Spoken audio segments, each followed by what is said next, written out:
మనిషి లోపల బయట కనిపించే సమస్యనే కాదు, లోపల దీర్ఘకాలికంగా పేరుకపోయిన సమస్యలన్నిటిని కూడా ఎక్స్రే ఏ విధంగా అయితే బయట పెడుతుందో, ఈ దేశం యొక్క స్థితిగతులను ఈ సామాజిక, ఆర్థిక, విద్యా, ఉపాధి, రాజకీయ మరియు కుల సర్వే చేస్తే అన్ని వాస్తవాలు బయటకు వస్తాయి. ఎక్స్రే తీయాలని మన నాయకుడు రాహుల్ గాంధీ గారు కన్యాకుమారి నుంచి కశ్మీర్ వరకు పాదయాత్ర చేస్తున్న సందర్భంగా 4000 కిలోమీటర్లు 150 రోజులు మండు టెండల్లో మంచు కొండల్లో నడుస్తూ ప్రజలు ఆయన దృష్టికి తీసుకొచ్చిన విషయాలను క్రోడీకరించి ఈ ఎక్స్రే కాంగ్రెస్ పార్టీ తీస్తుంది, చేస్తుంది.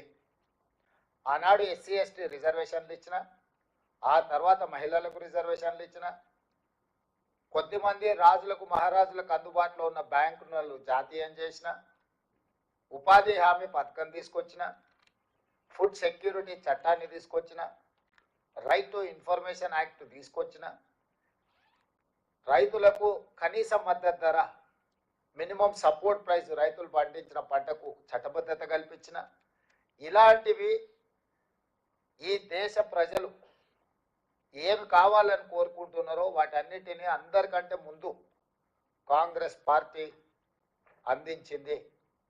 ఈరోజు బలహీన వర్గాలకు సంబంధించి ఒక లెక్క తేలాలి, వాళ్ళ జనాభా ఎంత ఉన్నదో ఆ జనాభాను లెక్కించి అన్ని రకాలుగా విద్య, ఉద్యోగ, ఉపాధి, నిధుల కేటాయింపు నుంచి మొదలు పెడితే అన్ని విషయాలలో వాళ్ళకు ఒక సామాజిక న్యాయం చెయ్యాలి అని బీసీ సంఘాలు డిమాండ్ చేయకంటే ముందే రాహుల్ గాంధీ గారే ఒక నాయకుడిగా నిర్ణయం తీసుకొని వారు చెప్పడం జరిగింది.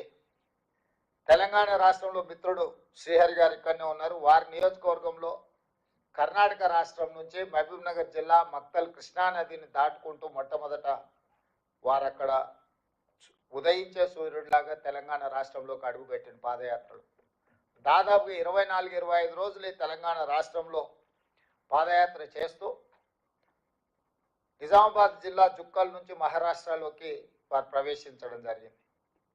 ఈ రాష్ట్రంలో పర్యటన చేసినంత కాలం రాహుల్ గాంధీ గారు స్పష్టంగా తెలంగాణ రాష్ట్రంలో కాంగ్రెస్ పార్టీని మీరు అధికారంలోకి తీసుకురండి, తప్పకుండా మా ప్రభుత్వం కులగణన చేసి తీరుతుంది, ఇది నా మాట అని చెప్పి రాహుల్ గాంధీ గారు మాట ఇచ్చింది ప్రజలకు. గాంధీ కుటుంబం మాట ఇస్తే ఏ త్యాగానికైనా సిద్ధమవుతుంది, కానీ మాట తప్పదు అని శ్రీమతి సోనియా గాంధీ గారు తెలంగాణ ప్రజలకు తెలంగాణ రాష్ట్రం ఇస్తా అని మాట ఇచ్చి రాజకీయంగా ఎన్నో ఒడిదుడుకులను ఎదుర్కొని తెలంగాణ రాష్ట్రాన్ని వారు ఇవ్వడం జరిగింది. ఆ సోనియా గాంధీ గారి కుమారుడు రాహుల్ గాంధీ గారు తెలంగాణ రాష్ట్రంలో మీరు మా ప్రభుత్వాన్ని ఏర్పాటు చేయండి, మీ కులగణన చేసే బాధ్యత కాంగ్రెస్ పార్టీ తీసుకుంటుందని వారు చెప్పారు. దాంతో తెలంగాణ రాష్ట్రంలో ఉన్న బలహీన వర్గాలందరూ కూడా ఒక అడుగు ముందుకేసి స్వతంత్రం వచ్చినప్పటి నుంచి ఈ రోజు వరకు నాయకులు వచ్చిర్రు పోయిర్రు, కానీ మేము ఎంతమంది ఉన్నామో లెక్క తేల్చలేదు. ఈరోజు రాహుల్ గాంధీ గారు మాట ఇస్తున్నారు, మనం ఒక అవకాశం కాంగ్రెస్ పార్టీకి ఇచ్చి ఈరోజు మన లెక్కలు తేల్చుకుందామని చెప్పి ముందుకు వచ్చి కాంగ్రెస్ ప్రభుత్వాన్ని ఏర్పాటు చేశారు. మరి ఆ బాధ్యతతో ఆ ఆలోచనతో ఉన్న రాహుల్ గాంధీ గారు కాంగ్రెస్ పార్టీ శ్రీ మల్లికార్జున్ ఖర్గే గారు నన్ను తెలంగాణ రాష్ట్ర ముఖ్యమంత్రిగా వారు పార్టీ నిర్ణయం మేరకు శాసనసభ్యులు అందరూ కలిసి నాకు ఒక అవకాశం ఇచ్చారు. నేను ఇప్పుడు ఈ సమావేశంలో పాల్గొన్న పెద్దలందరూ, మంత్రులు, పిసిసి అధ్యక్షుడు, మాజీ పిసిసి అధ్యక్షులు, రాజ్యసభ సభ్యులు, అదేవిధంగా ఎంపీలు, ఎమ్మెల్సీలు, ఎమ్మెల్యేలు, కార్పొరేషన్ చైర్మన్లు, జిల్లా పార్టీ అధ్యక్షులు, ముఖ్యమైన మిత్రులందరూ ఈ సమావేశంలో ఉన్నారు. మన అధికారంలో రావడానికి అహర్నిశలు కృషి చేసిన వాళ్ళందరూ ఈ సమావేశంలో ఉన్నారు. ఈరోజు నేను మిమ్మల్ని అడుగుతున్నా, మన నాయకుడు రాహుల్ గాంధీ గారు మాట ఇచ్చిన తర్వాత ఆ మాటను ప్రజలు విశ్వసించి మనకు అధికారాన్ని కట్టబెట్టిన తర్వాత దీన్ని అమలు చేయడం నా బాధ్యతనా కాదా? కాబట్టి ఈరోజు మన నాయకుడు ఇచ్చిన మాటను తూచా తప్పకుండా అమలు చేయాలనే చిత్తశుద్ధితోని తెలంగాణ రాష్ట్ర ముఖ్యమంత్రిగా దేశంలో ఏ ముఖ్యమంత్రి, ఏ రాష్ట్ర ప్రభుత్వం ఈ నిర్ణయం చేయడానికి సాహసం చేయలే.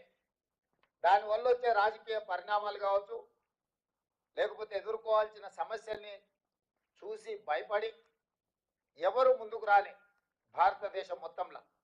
కానీ తెలంగాణ రాష్ట్ర ప్రభుత్వం రాహుల్ గాంధీ గారు ఇచ్చిన మాటను నిలబెట్టాలి అన్న ఆలోచనతోటి 100% ఈ విషయాన్ని పారదర్శకంగా ప్రజల్ని మమేకం చేసి ప్రభుత్వాన్ని పూర్తి స్థాయిలో ఇందులో ఈ కార్యాచరణలో ఈ కార్యక్రమంలో ప్రభుత్వాన్ని పూర్తి స్థాయిలో భాగస్వాములను చేసి ఈ కార్యక్రమాన్ని చేపట్టినము. చాలా మంది ఏదో ఆశామాసి ఆనాడు సమగ్ర కుటుంబ సర్వే కేసీఆర్ గారు 12 గంటలలో చేసి ఇదే లెక్కలని కాకి లెక్కలు ఆయన చెప్పాను. ఏ రోజు కూడా అధికారికంగా వారు క్యాబినెట్లో పెట్టడం కానీ శాసనసభకు వివరాలు ఇవ్వడం కానీ ప్రభుత్వం ఎక్కడ అధికారికంగా లెక్కలు చూపించాలి.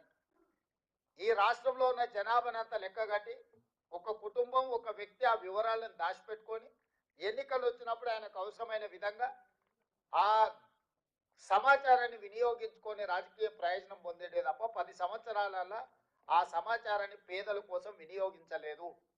అందుకే కాంగ్రెస్ పార్టీ ప్రభుత్వం ఎప్పుడైతే ఈ కులగణన చేయాలి, ఈ వివరాలన్నీ సేకరించాలనుకున్నప్పుడు వివిధ రాష్ట్రాలలో ఈ దేశంలో ఎక్కడెక్కడ ఏ రాష్ట్రాలు ఇందులో ప్రయత్నం చేసినాయి, ఆ ప్రయత్నాలలో విజయం సాధించిన వాళ్ళు ఎవరు, వైఫల్యం చెందిన వాళ్ళు ఎవరు అని స్టడీ చేసి ఒక అధికారుల బృందాన్ని బీహార్, హర్యానా, కర్ణాటక, రాజస్థాన్ వివిధ రాష్ట్రాలకు తిప్పి అధికారుల బృందాన్ని సమాచారాన్ని సేకరించడము.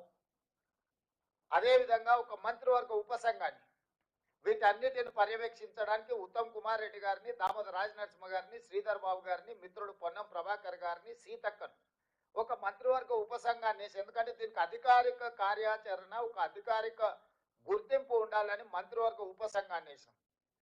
ఈ మంత్రివర్గ ఉపసంఘము అధికారిక బృందము వివిధ రాష్ట్రాలలో పర్యటించి సమాచారం సేకరణ చేసి ఆ వివరాలన్నీ కూడా మంత్రివర్గానికి వాళ్ళు వివరిస్తే అక్కడి నుంచి వివిధ రాష్ట్రాలలో వచ్చిన సమస్యలను దృష్టిలో పెట్టుకొని ఇది ఏదో ఒక డిపార్ట్మెంట్ చేస్తే దీనికి చట్టంలో కోర్టులో ఇబ్బంది వస్తుంది అని చెప్పి ఇతర రాష్ట్రాల అనుభవాలను దృష్టిలో పెట్టుకొని ప్లానింగ్ డిపార్ట్మెంట్ చేయాలని చెప్పి ఒక నిర్ణయానికి వచ్చినాం.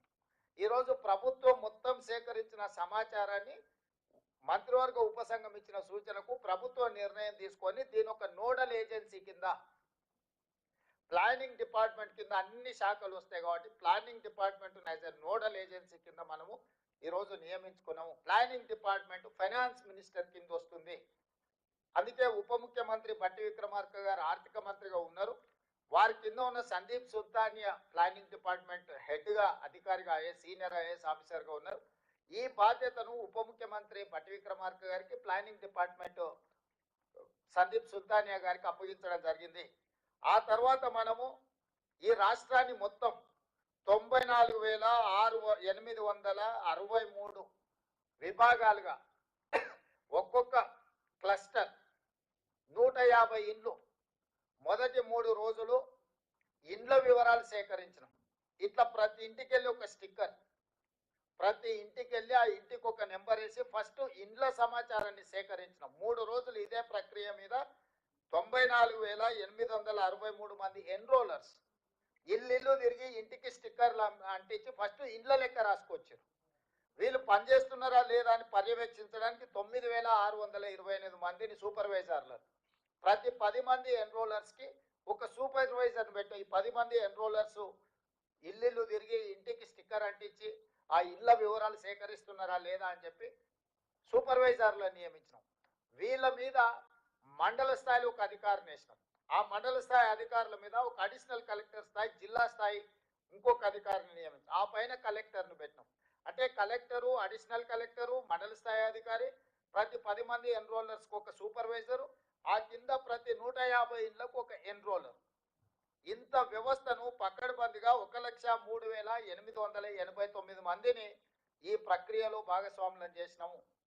ప్రభుత్వంలో ఉన్న 15 శాఖలకు సంబంధించిన సిబ్బందిని మనం ఇందులో వినియోగించినాం. అందులో ప్రధానంగా టీచర్లు, ఇతర విభాగాలకు సంబంధించిన అధికారులను వెళ్ళి ఈ 150 ఇళ్లకు సంబంధించిన సమాచారాన్ని తీసుకురావాలని ఇచ్చినాం. వాళ్ళకి రెగ్యులర్గా గవర్నమెంట్ ఇచ్చే జీతమే ఇస్తే వాళ్ళకి ఇంట్రెస్ట్ ఉండదని చెప్పి ఈ ఎన్రోలర్స్గా పాల్గొన్న వాళ్ళకు కూడా మనం ఒక్కొక్కరికి 10,000 రూపాయలు ఇవి చేయడానికి వాళ్ళకు ప్రత్యేకంగా నిధులు ఇచ్చినాం. 160 కోట్ల రూపాయలు మొత్తం ప్రభుత్వ అధికారులు పనిచేసిన అదనంగా 160 కోట్ల రూపాయల నిధులను కేటాయించి